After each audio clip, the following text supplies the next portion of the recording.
Yan, nakating na tayo sa bahay ko ni Kuya Ray. Ayan na.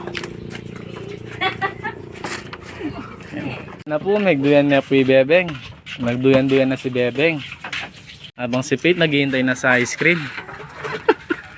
Na Pete. Sabihan pa mo Pete. Samji. Sabi mo muna Pete. Ice cream muna tayo.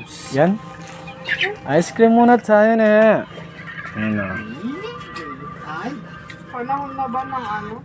Tinabitsyo na yung mga maraming langaw. Biglang nagsilitaw. Baka siguro sa mangga.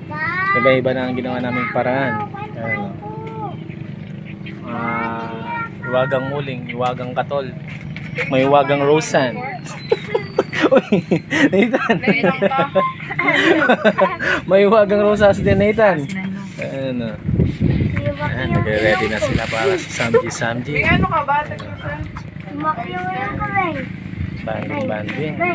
Pang nasa place din, presko. Nire-ready ng mga hotdog kiamat Samji. Alright. Kung wala dito. Ito yung mga bata. Duyan si Bebe, no? Picnic na yung mga bata.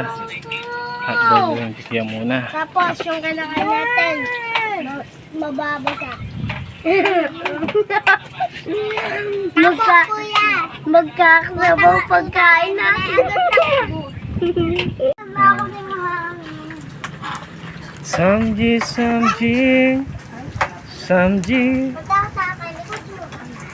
Napamiss yung mga bata, oh. Lakas ng hangin. Makulimlim.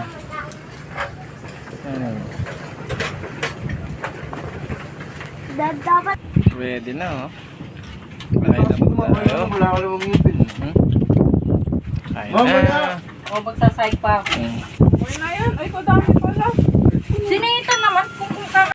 Ganda na po tayo. Ayan na. Enjoy muna. Okay. IB. Ayan na, si Kuya Mako. Kuya Ray. Si Auntie Priscel. Ayan, mga kids. Oh, yan, oh. Duyan si Faith. Kain na po tayo. Merienda.